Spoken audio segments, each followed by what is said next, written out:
എൻ്റെ വിഷു ദിവസം അങ്ങനെ ഉണ്ട് നിങ്ങളോട് കാണിച്ചു തരാം. രാവിലെ 6:30 തന്നെ എണീച്ച് നേരെ പോയത് ജിമ്മിലേക്കാണ്. പോണ വഴിക്കാണ് ഞാൻ കണി കണ്ടത്. നമ്മുടെ പ്രകൃതി ഹോട്ടലിൽ കണി റെഡിയാക്കി വെച്ചിരിക്കുന്നത് അതും കണ്ടു. നേരെ പോയത് നമ്മുടെ അപ്പാപ്പൻ്റെ കടയിലോട്ടാണ്. 2 കട്ടൻ കാപ്പിയും കുടിച്ചുകൊണ്ട് ജിമ്മിലേക്ക് കയറാൻ വിചാരിച്ചത്. അപ്പോഴാണ് നമ്മുടെ ട്രെയിനർ ചേട്ടൻ വന്നത്. ഇത് വേറൊരു ട്രെയിനർ മാത്രമല്ല, എൻ്റെ ചേട്ടനോട്. അങ്ങനെ ജിമ്മിലേക്ക് ഇറങ്ങിയപ്പോൾ അടുത്ത കണി കണ്ടുകൊണ്ട് നേരെ ജിമ്മിലേക്ക് കയറി.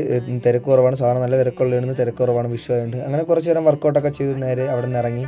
അടുത്തത് നേരെ പോയത് ഒരു ചോളം മേടിക്കാനാണ്. എനിക്കല്ല, ഈ മുമ്പേ പോകുന്ന എൻ്റെ ക്യാമറമാനാണ്. അങ്ങനെ മുട്ടയും പഴവും ചോളവും എല്ലാം കൂടി ഇട്ട് സെറ്റാക്കി ബ്രേക്ക്ഫാസ്റ്റ് കഴിച്ച് കുറച്ച് നേരം നല്ല ഉറങ്ങി. ഒരു ഉച്ചയൊക്കെ എണീച്ച് കുളിച്ച് റെഡിയായി നേരെ അടുത്ത പോകുന്നത് സദ്യ കഴിക്കാനാണ്. അവിടെ നിന്ന് 5 കിലോമീറ്റർ മാറിയിട്ടാണ് നമുക്ക് സദ്യയുടെ സ്പോട്ട് വരുന്നത്. അങ്ങനെ നേരത്തെ അവിടെ എത്തി. അവിടെയും കണിയൊക്കെ റെഡിയാക്കി വെച്ചേക്കുന്നത്. അങ്ങനെ അവിടെ നിന്ന് കണി കണ്ട് നേരെ കിച്ചണിലേക്ക് പോയി. അവിടെ നിന്ന് കുറച്ച് നേരം ഞാനും കുക്ക് ചെയ്ത് പപ്പടം പൊരിച്ച് നല്ല ടേസ്റ്റായിരുന്നു കേട്ടോ. ഞാൻ വെച്ചോണ്ടെന്ന് അറിയത്തില്ല, നല്ല ടേസ്റ്റായിരുന്നു. ഇത് നമ്മുടെ കളയിലെ ചേട്ടനാണ്, അനിലേട്ടൻ, കിടിലൻ കളക്കാരനാണ്. അങ്ങനെ അവിടെ സദ്യ കഴിച്ച് നമ്മൾ അവിടെ നിന്ന് ഇറങ്ങി. എല്ലാവർക്കും നല്ലൊരു വിഷു ആയിരിക്കട്ടെ എന്ന് ആശംസിച്ചുകൊണ്ട് ഇത്രയുള്ളൂ ഗൈസ്. അടുത്ത വീഡിയോ കാണാം. Okay, bye guys.